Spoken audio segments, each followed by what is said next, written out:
So I've got to admit, and I'm turning my camera around here. So there we go. We had a couple of guests in here, and I like to do these things sometimes.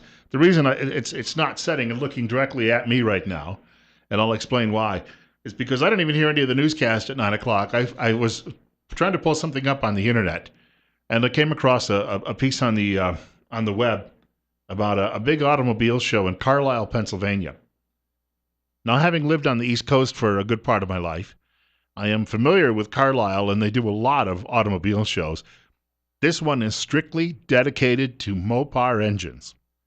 And I happened to see this online, and there's a picture show. There's 110 different pictures of all of these old Chryslers, Plymouths, and Dodges back from the muscle car era. And I was looking at that while I probably should have been listening to the news and rearranging my camera in here for the YouTube video we sometimes shoot when I'm on the air.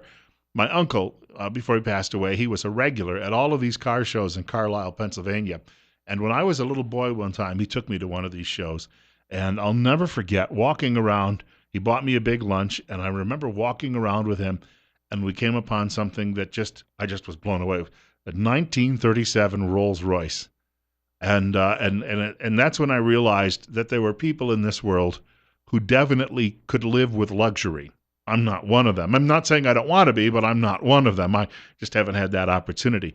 But we stopped to look that car over, and wow. We're coming out of the Great Depression in that era, and even then there were people who were with these brilliant craftsmanship were coming out with some automobiles even that look more like maybe an old coach from the 1800s, but still were beautiful pieces of machinery. 8 minutes after 9 o'clock, Bill Colley with you on Top Story on News Radio 1310 KLIX and newsradio1310.com. 65, up from 60 when we started the show an hour ago, looking for a high somewhere today in the low 80s before we're done. I happen to be looking over the Associated Press wire just before airtime today, and I came across this. This is the latest update. Third day in a row, I think AP has been issuing updates on this case that's going on. Federal prosecutors told jurors Tuesday that an Uzbek refugee living in Boise was walking a, quote, pathway to terror, unquote, when he was arrested 2 years ago. Fazladin Kurbanov, 32, has pleaded not guilty to 5 felony charges, including attempting to support a terrorist organization. Now, his trial's been underway a couple of days. The thing is we didn't really know a lot about what was in that federal indictment.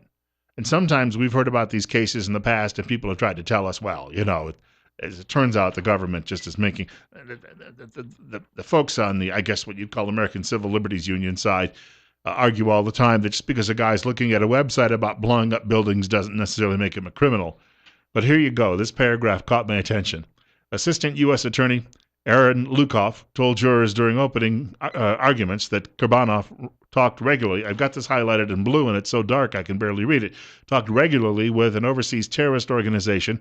He bought bags of fertilizer and other bomb-making materials and discussed attacking a military base or mass transit in a suicide bombing. Now, from Boise, he can actually get to a lot of nearby bases. Either he can get to some guard bases, air guard bases, or he can get to a large Air Force base not too far away. This guy could have been a seriously dangerous chap on the local level. And once again, he came over here in 2009 as part of a refugee resettlement program. I have this from the Counter Jihad report. I'd like to thank somebody in our listening audience for sending this my way. This was issued in May, so it's a couple of months old, May 27th. U.S. pushback against Muslim refugees growing.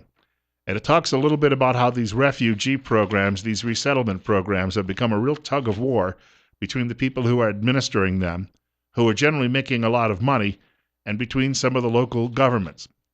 WorldNet Daily has discovered what amounts to the government playbook for countering the rising backlash against the secret planting of Muslim refugees into cities and towns across America. Because, as it turns out, your government knows there's going to be resistance. So your government has designed what you'd call a public relations playbook to attack opponents of the resettlement projects. The 2013 report anticipated 2 years ago that resistance would increase the seeding of communities with Muslim refugees if countermeasures were not undertaken. The report was prophetic. In Wyoming, the only state, not too far from here, that does not have a refugee resettlement agreement with the U.S. State Department, Governor Matt Mead was exploring whether he should start such a program, but after stories in the local media appeared, he dropped the plan.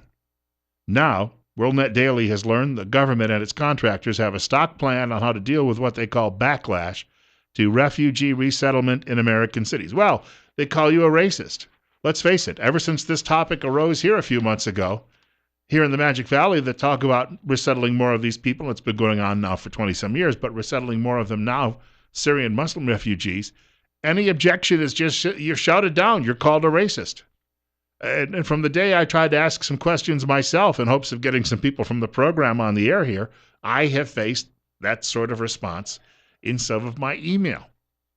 And it's all part of the plan from the government behind it, is to denounce you, to paint you as somehow being more dangerous than the potential settler here from halfway around the world.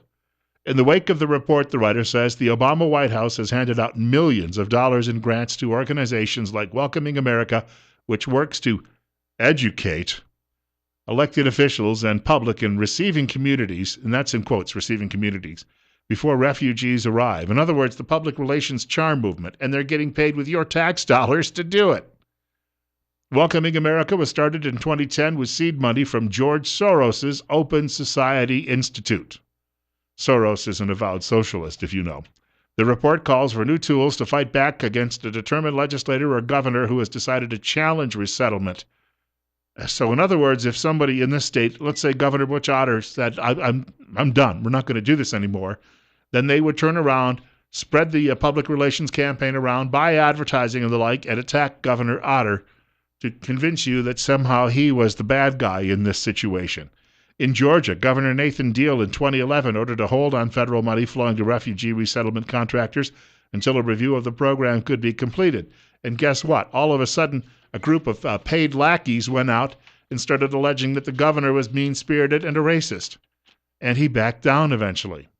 That prompted an army of refugee advocates and lobbyists to leap into action, the writer says. In December of that year, Deal relented and released federal funds for the resettlement to continue in his home state of Georgia. So they shift the blame to Americans, according to this piece. 9:14, Bill Colley with you on Top Story on News Radio 1310 KLIX, as well as newsradio1310.com. Besides Georgia and Maryland, major statewide resistance has occurred in New Hampshire and Tennessee, according to a report. Once a resettlement office opens in a city, the deliveries of refugees continue year after year, according to Ann Corcoran, who runs a website devoted to studying this and discovering who gets the money in the long run. How many were coming, when they were coming, from what countries, and what would be the impact on local services and the economy. Where would the refugees find jobs in a city already plagued by high unemployment and poverty? It might sound a lot like your hometown in some instances. John Kerry, by the way, has responded to questions from Trey Gowdy. Trey Gowdy is a congressman from South Carolina, familiar to many because of the Benghazi investigation. Well, this same effort to resettle refugees here in the Magic Valley, the other spot they're looking to resettle them would be Spartanburg, South Carolina. Lo and behold, Trey Gowdy's district. Gowdy has been asking questions. John Kerry over at the State Department has been stonewalling him, essentially telling Gowdy, shut up, it's none of your business, even though Gowdy represents the constituents in that district who have some serious concerns. Funny, at least Gowdy is coming forward and saying, what's going on? How about Mike Simpson?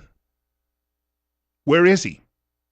Hello? I mean, Gowdy is a Republican. Simpson's a Republican. You would think you might get the same reaction. But then again, Gowdy is what conservatives would describe as a real Republican. The writer says, we recently learned that instructions have gone out nationwide to give citizens no information when they call a resettlement agency to ask for the abstract describing plans for their town. It just further enhances, according to Ann Corcoran, their reputation for being secretive. The abstract is the document describing the number of refugees planned for a given city where they will come from and the expected impact on social services, schools, and the job market. Just what you wanted as somebody lowering wages around here and competing for the job you might need.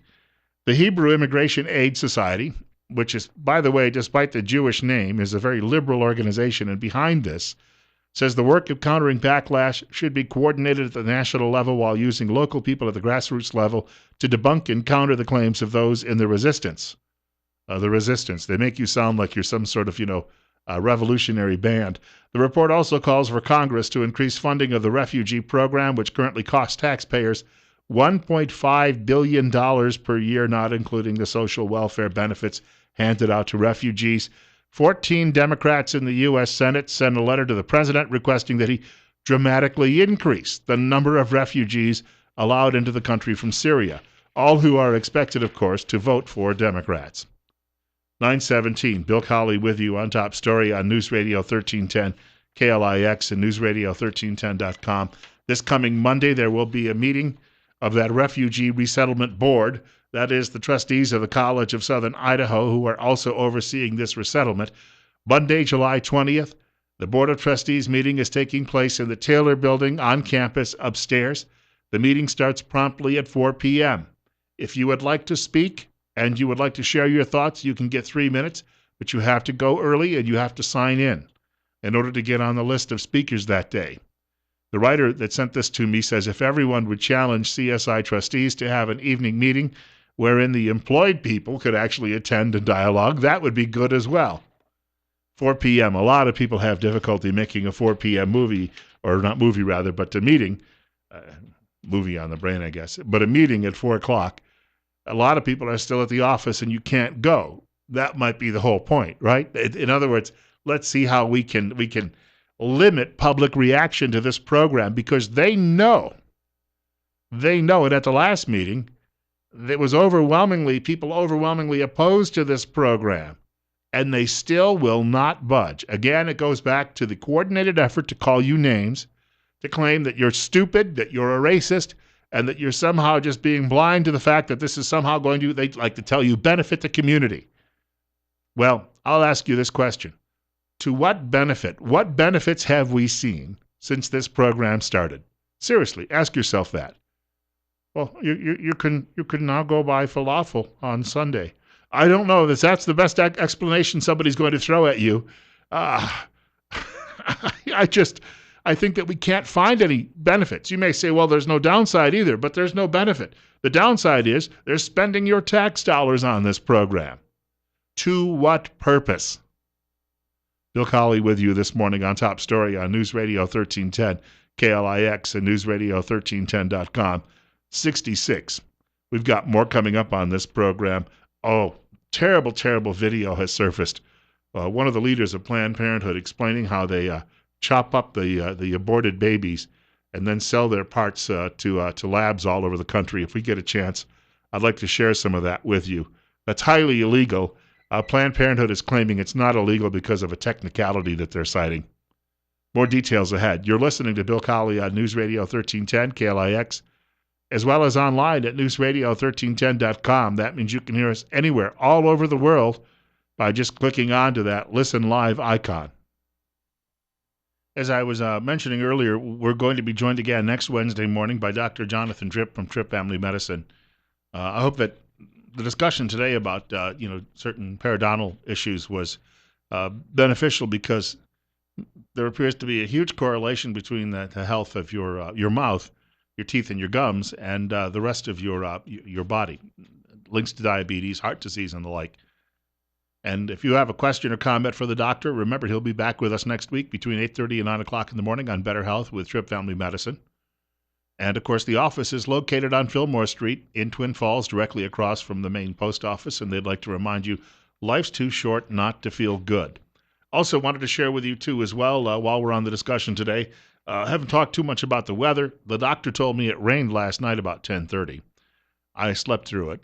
He said it rained hard. I slept through it. Didn't notice it at all. But we are looking at temperatures rebounding next week back into the upper 80s, and that means, of course, heat in your homes. I'll get to my telephone caller in just a moment. And that means the sun will be beating through those windows. And so we recommend you call Tint Lady of Idaho and actually get an assessment. Now, they'll come out and they'll do a free, what you call assessment of your property, an estimate, if you will. And they'll tell you what it will cost to get tints put in your home or your office or your automobile, and reducing the heat that's coming through those windows from the sunshine. You can reduce it by 72%, which means it'll be a little bit easier on your air conditioning system and save you on your electric bills. You can call and schedule an appointment, 736-8469, or go online, tintladyidaho.com, located at 1887 Highland Avenue East in Twin Falls, open Monday through Friday, 9 to 5, and, of course, Saturday by appointment only. And remember, don't squint, get tint. We have a caller with us. You're up next with Bill Colley on Top Story. It's 9:25. Good morning, Bill. I just wanted to comment on the refugee issue. We have about 3 to 5 semi trucks a day come into where I work, and over the last, I'd say, 4 or 5 years, it's almost alarming how many non-speaking, English-speaking truck drivers are coming in. Most of them being Serbian, Russian, that whole former Soviet Union area, and they're hard to communicate with, they're hard to deal with. Quite a few of them have bad attitudes, and, there's a lot of people in this state that need work, residents of the state. Sure. And they have to pay them more than they can pay the refugees, and hiring non-skilled labor, whatever. I mean, that's a whole huge discussion, but we have too many people in our own community that need work, that are qualified for the work.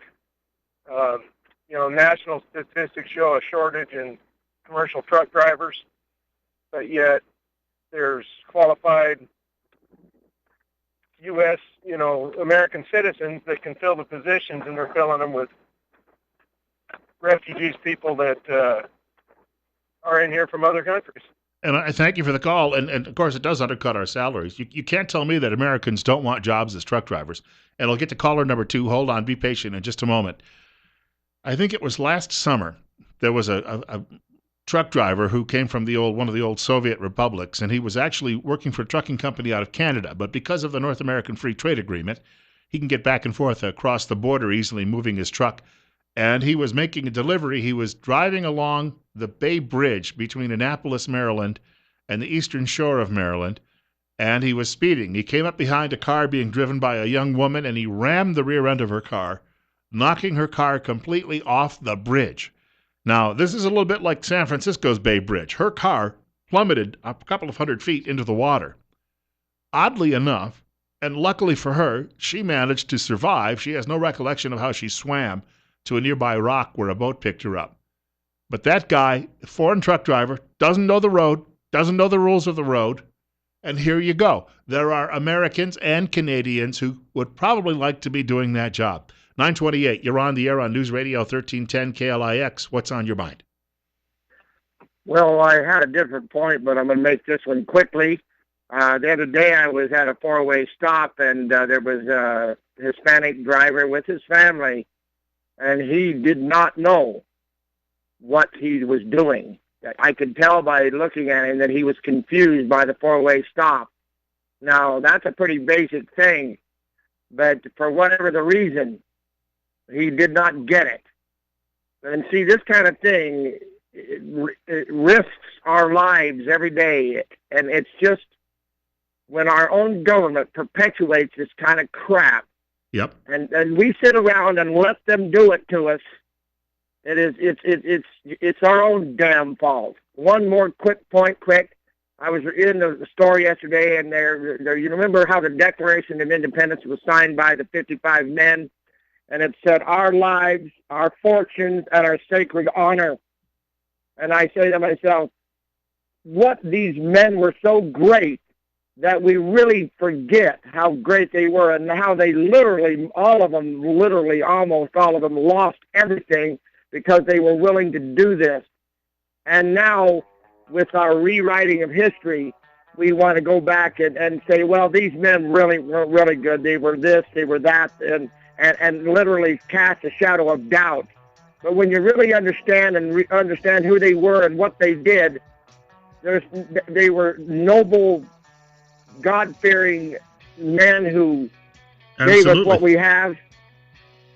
Absolutely. I thank you much for the call. A bequeath, if you will, to 10 generations now. And we're still, hopefully we'll be able to hold on to it.